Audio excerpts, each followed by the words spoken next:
புஸ் புஸ் நாய்க்குட்டியோட வணக்கம் வியூவர்ஸ். சரியான ஃபீல் பார்க்கலாமா? Hello hello hello low. வணக்கம் வியூவர்ஸ். ஸோ நம்ம இன்னைக்கு பார்க்க போகிறது வந்து ஒரு 2 மைக்ரோமேக்ஸ் ஃபோன் பற்றி தான். ஸோ ஃபர்ஸ்ட் இந்த ஃபோன் ஏன் ஸ்பெஷல் அப்படின்னு பார்த்தீங்கன்னு வச்சுக்கோங்களேன், மைக்ரோமேக்ஸ் சூப்பர் ஃபோன் டிஃப்ரெண்டாக இருக்கும். ஸோ இந்த சூப்பர் ஃபோன் ஏன் ஃபேமஸ் அப்படின்னு பார்த்தீங்கன்னு வச்சுக்கோங்களேன், 2011 வந்தது. அது மட்டும் இல்லாமல் மைக்ரோமேக்ஸை நாங்கள் டிவிடி ஷோவில் செமையாக கலாய்ப்போம். நீங்கள் பார்த்துருப்பீங்க.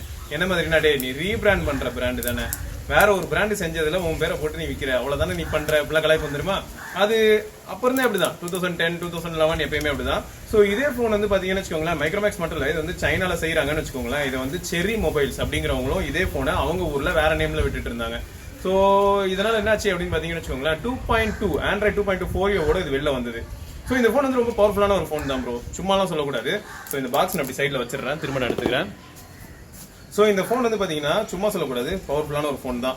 ஆனால் என்ன ஃபன் அப்படின்னு பார்த்தீங்கன்னு வச்சுக்கோங்களேன், இதில் வந்து நம்ம சாம்சங் ஃபோன்ஸில் கூட நீங்கள் பார்த்துருப்பீங்க கெஸ்டர்ஸ், அதாவது நீங்கள் ஃபோனை வந்து தொடாமையே வந்து யூஸ் பண்ண முடியும் அப்படின்னு சொல்லுவாங்க இல்லையா. ஸோ அந்த மாதிரியான கெஸ்டர் ஆப்ஷன்ஸ்லாம் கொடுத்துருந்தாங்க. இது வந்து இப்போன்னு இல்லை, இதுக்கு முன்னாடியும் நீங்கள் ஒரு சில ஃபோன்ஸில் பார்த்துருப்பீங்க, மியூசிக் கண்ட்ரோல்ஸ் வந்து கெஸ்டர்ஸ் மூலமாக நீங்கள் பண்ணலாம் அப்படின்னு சொல்லி. ஸோ அது அப்படியே காலப்போக்கில் இன்னைய வரைக்கும். இப்போ கடைசியாக நம்ம வந்து எந்த ஃபோனில் பார்த்தோம் அப்படின்னு பார்த்தீங்கன்னா, எல்ஜியில் வந்து G8 பார்த்துருப்பீங்க. அப்புறம் நம்ம Pixel 4 பாவம் இல்லை. ஸோ அதுலேயும் கெஸ்டர் கண்ட்ரோல்லாம் உண்டு, நீங்கள் அப்படியே கண்ட்ரோல் பண்ணலாம். நீங்கள் ட்வீட் பண்ணீங்கன்னா ஆக்சுவலாக வந்து அந்த சாலிரேடாருக்கு வந்து பயங்கரமான ப்ரொமோஷன்லாம் நடந்துட்டு இருந்தது. சாலிரேடார் வச்சு நிறைய நாங்கள் டெஸ்ட் பண்ணுறோம்னு சொல்லிட்டு இருந்தாங்க. பட் Pixel 4ல் அது வந்து எடுபடலை, அதான் உண்மை. சரி, இப்போ இந்த போன்லயும் அதே மாதிரி கெஸ்டர்ஸ் சொல்லியிருக்காங்க. ஸோ அந்த டைமுக்கு வந்து அது ஒரு கிமிக்கி ஃபீச்சர் தான், ரொம்ப சூப்பரான ஒரு ஃபீச்சர்னு சொல்ல முடியாது. பட் இந்த போனோட முக்கியமான விஷயம் என்ன தெரியுமா, இது வந்து இந்தியாவில் 20,000 கிட்ட லான்ச் ஆச்சு. 2011 20,000 பிரைஸ் டேக் லான்ச் ஆச்சு. ஸோ எல்லாரும் வந்து இது மேலே இன்ட்ரெஸ்ட் காட்டியிருப்பாங்களான்னு கேட்டால் கேள்விக்குறி தான். எவ்வளோ பேருக்கு வந்து மைக்ரோமேக்ஸ் மேலே ஒரு பெரிய அபிப்பிராயம் இருந்ததோ அவங்க மேபி இதை கன்சிடர் பண்ணியிருக்கலாம். ஸோ நான் வந்து வாங்கும்போது இது எவ்வளோக்கு வித்துதுன்னா 6,000 ரூபா அந்த மாதிரி பிரைஸ்க்கு தான் வாங்கினேன். நானும் வாங்கினேன், அதே சமயம் கசின்ஸ்க்குலாம் வாங்கி கொடுத்தேன். ஏன்னா இதில் இருக்கக்கூடிய ப்ராசர் அந்த மாதிரி. நான் இது எப்போ வாங்கினேன்னா 2014 அந்த மாதிரி டைம்ல வாங்கினேன். ஏன்னா இந்த ப்ராசர் வந்து NVIDIA Tegra 2 அப்படின்னு சொல்லுவாங்க. ஸோ இது NVIDIAனாலே உங்க எல்லாருக்கும் தெரியும், கிராஃபிக் கார்டு இல்லையா. ஸோ கேமிங்க்கு சூப்பரா இருக்கும். டெக்ரா ஜோன் வேற ஒன்று உண்டு, நீங்க அது உள்ள போனீங்கன்னா வந்து உங்களுக்கு 3D கேம்ஸ் இருக்கலையே சூப்பர் கிராஃபிக் ரெண்டர்ஸோட டெக்ரா எக்ஸ்க்ளூசிவா வந்து அதுல இருக்கும். ஸோ நம்ம அதை டவுன்லோட் பண்ணி வேற விளையாட முடியும். டெட் ட்ரிகர்னு சொல்லிட்டு ஒரு கேம் நீங்க எல்லாருமே உங்க எல்லாருக்கும் தெரிஞ்சிருக்க வாய்ப்பு இருக்கு. ஸோ அந்த கேம்ல எல்லாம் கிராஃபிக்ஸ் பாத்தீங்கன்னு வச்சுக்கோங்களேன், டெக்ரால வேற லெவல்ல இருந்தது. ஸோ அப்படிலாம் போயிட்டு இருந்த காலங்க. ஸோ இந்த போனோட ஸ்பெஷாலிட்டியும் அதுதான். ஸோ டெக்ரா பவர்டுங்கிறனால இது வந்து கேமிங்க்கு சூப்பரா இருக்கும். 512 MB ரேம், 16 GB ஸ்டோரேஜ் கூட கிடையாது. அதுதான் ஒரு பெரிய பிரச்சனை, 8 GB ஸ்டோரேஜ் தான். ஸோ அந்த டைம்ல 16 GB ஸ்டோரேஜ் வந்து கொஞ்சம் ரேரான விஷயமா தான் இருந்தது ஆண்ட்ராய்டில்.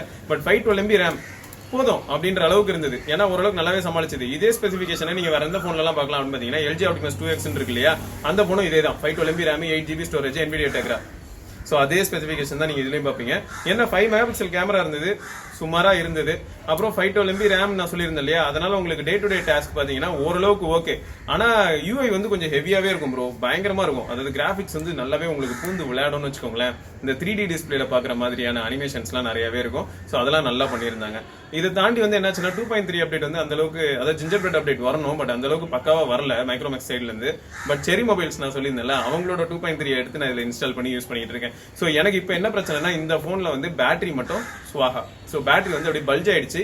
யூஸ் பண்ண முடியும், பட் பேக் கேஸ் மாட்ட முடியாது, அந்த அளவுக்கு லைட்டா பல்ஜ் ஆயிடுச்சு. ஸோ உங்களுக்கு யூசர் இன்டர்ஃபேஸ் நான் ஒரு நாள் கண்டிப்பா வந்து எப்படி இருக்கு ஆண்ட்ராய்ட் 2.3ல அப்படிங்கறது நான் காட்டுறேன். ஸோ இந்த மாதிரிலாம் மைக்ரோமேக்ஸ் வந்துட்டு இருந்தது. அது மட்டும் இல்லாமல் இவங்களோட அட்வர்டைஸ்மெண்ட்ஸ் எல்லாம் பாத்தீங்கன்னு வச்சுக்கோங்களேன், செம்ம கிரேசியா இருக்கும், Crazy level advertisements. So Crazy level அட்வர்டைஸ்மெண்ட்ங்கிறீங்களே bro, எப்படின்னா அக்ஷய்குமார் இவங்கள மாதிரி இந்த மாதிரி ஆக்டர்ஸ் எல்லாம் வச்சு நிறைய அட்வர்டைஸ்மெண்ட் பண்ணிட்டு இருந்தாங்க, அநியாயத்துக்கு பண்ணிட்டு இருந்தாங்க. அதை தொடர்ந்து வந்து இப்போ பாத்தீங்கன்னு வச்சுக்கோங்களேன், இந்த போன் தொடர்ந்து அடுத்து நம்ம canvas Sliver 5. So super phone பார்த்துட்டு இருந்தோம்ல, அதை தொடர்ந்து வந்து இந்த ஃபோன் ரொம்ப ஸ்பெஷலான ஒரு ஃபோன்னே சொல்லலாம். இந்த ஃபோனும் பார்த்தீங்கன்னா கிட்டத்தட்ட ரீபிராண்டட் ஃபோன்னா, பட் அது எக்ஸாக்டா சொல்ல தெரியல. பட் இது வந்து 5mm. இது வந்து என்ன பண்ணாங்கன்னா, கியோனி S7 சொல்லிட்டு ஒரு ஃபோன் இருக்குன்னு நினைக்கிறேன். அது வந்து ரொம்ப ஸ்லிம்மான ஃபோன். S5 S6 S7 அது வந்து ரொம்ப ஸ்லிம்மான ஃபோன் ப்ரோ. அவங்க தான் வந்து வேர்ல்ட் ஸ்லிம்மஸ்ட் ஃபோன் சொல்லியிருந்தாங்க. இந்த ஃபோனை வச்சு அந்த ஃபோனை கலாச்சாங்க. 5mm கேப் வந்து இதுதான் பாருங்க, அந்த ஃபோன் உள்ள போல 5mm கேப்க்கு ஸ்லிம்மஸ்ட் ஃபோன் அவங்க சொன்னாங்கல்ல, பாருங்க எங்க ஃபோன் தான் போகுது, இதுதான் வந்து ஸ்லிம்மஸ்ட்லாம் சொன்னதெல்லாம் நடந்தது இதுல ஈவெண்ட்ல. ஸோ அதை தாண்டி வந்து இந்த ஃபோனில் என்ன ப்ரோ ஸ்பெஷல் அப்படின்னு கேட்டிங்கன்னா இதோட ப்ரைஸ் டேக் வந்து கொஞ்சம் காஸ்ட்லி தான் ப்ரோ.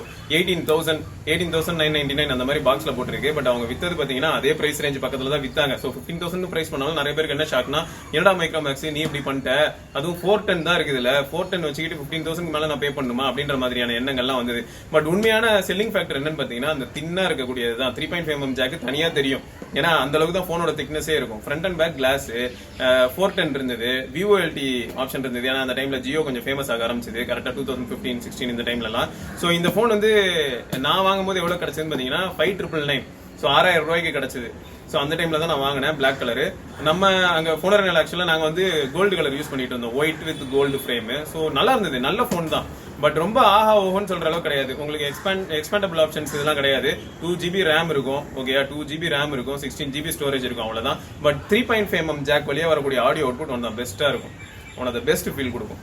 அப்புறம் அந்த டிஸ்பிளேயும் பரவாயில்ல ப்ரோ, நல்ல டிஸ்பிளே, AMOLED டிஸ்பிளே இல்லையா. ஸோ இங்கேயும் அதான் பார்த்தீங்கன்னா மென்ஷன் பண்ணி வச்சிருப்பாங்க 410 இருக்கு, குவாட் கோர் 1.2 GHz ப்ராசர், 64 பிட், அது மட்டும் இல்லாமல் HD AMOLED டிஸ்பிளே நாங்கள் யூஸ் பண்ணியிருக்கோம், 4.8 இன்ச். ஸோ ஓரளவு காம்பாக்டான ஒரு ஃபீலும் கிடைக்கும். கார்னிங் ஒரு கிளாஸ் 3 யூஸ் பண்ணியிருக்கோம்னு போட்டிருக்காங்க. 8MP ரியர் கேமரா இருக்குன்னு சொல்லியிருப்பாங்க.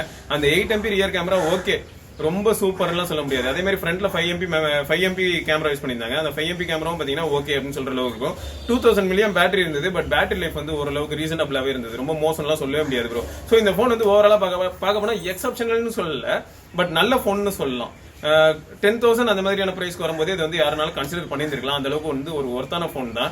என்ன பேக் கேஸ் ரிமூவபிள்லாம் கிடையாது, நார்மலா இப்போ வரக்கூடிய மாடல் தான். அதை இப்போல்லாம் எல்லா ஃபோன்ஸுமே பேக் கேஸ் ரிமூவபிள் கிடையாது, பேட்டரி நான் ரிமூவபிளா தான் வருது. ஸோ அந்த மாதிரியான ஒரு ஆப்ஷன் தான் இதுலயே இருந்தது. பட் சொல்ற அளவுக்கு ஒரு நல்ல ஃபோன் அப்படின்னு சொல்ல முடியும். நம்ம வந்து யாருக்கா ரெக்கமெண்ட் பண்ணலாமா ப்ரோ அப்படின்னு கேட்டீங்கன்னா ரெக்கமெண்ட் பண்ற அளவுக்கு நல்ல ஃபோனாவே இருந்தது. அதுக்கப்புறம் மைக்ரோமேக்ஸ் வந்து அப்டேட் புஷ் பண்ணாங்க, ஆண்ட்ராய்டு 5 லாலிபாப் அந்த அப்டேட் வந்தது. அந்த அப்டேட்ல வந்து VOLT அது ரிலேட்டடான பக்ஸ் எல்லாத்தையும் ஃபிக்ஸ் பண்ணியிருந்தாங்க. ஸோ நல்லா தான் இருந்தது, நல்ல ஃபோன். ஸோ இப்படிதான் போயிட்டு இருந்தது. அது மட்டும் இல்லாமல் இந்த ஃபோனுக்கான ஆட் பார்த்தீங்கன்னு வச்சுக்கோங்களேன், அதெல்லாம் நான் இதில் அட்டாச் பண்றேன். மைக்ரோமேக்ஸ் ஆட் எப்படிலாம் இருந்தது அப்படிங்கிறதையும் நான் இப்போ அட்டாச் பண்றேன், பாருங்க.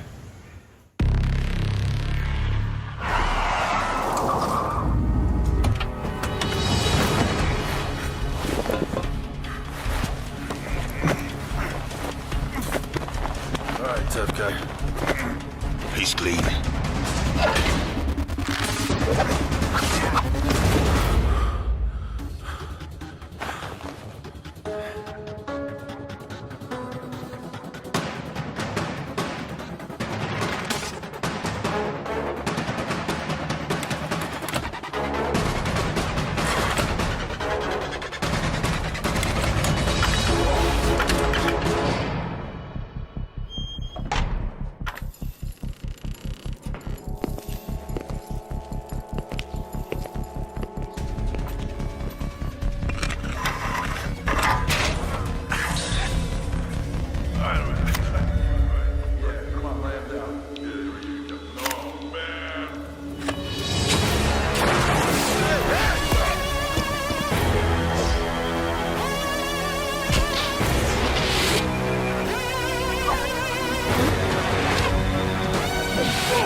We have a new record.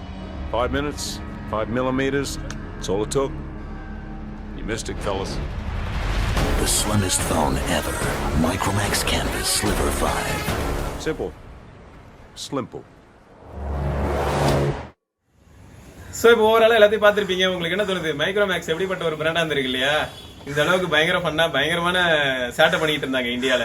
So இப்போ அவங்க இன்னும் என்னெல்லாம் ட்ரை பண்ணா வளர்றதுக்கான வாய்ப்பு இருக்கு. இப்போ பாத்தீங்கன்னா மைக்ரோமேக்ஸோட எதிர்காலம் வந்து கேள்விக்குறியா தான் இருக்கு. என்னதான் அவங்க இன்மொபைல்ஸ் லான்ச் பண்ணியிருந்தாலும் அந்த அளவுக்கு சூப்பரா இருக்கா அப்படின்னு கேட்டா கேள்விக்குறி தான் இல்லையா? மறுபடியும் இப்போ ஓரளவுக்கு பாத்தீங்கன்னா பிரைஸ் ஜஸ்டிஃபை பண்ற அளவுக்கு ஒரு நல்ல ஸ்பெசிஃபிகேஷனும் இருக்கு. அதே சமயம் வந்து டிஸ்பிளே எல்லாருமே HD கொடுக்கும்போது அவங்க வந்து ஃபுல் HD கொடுத்திருந்தாங்க.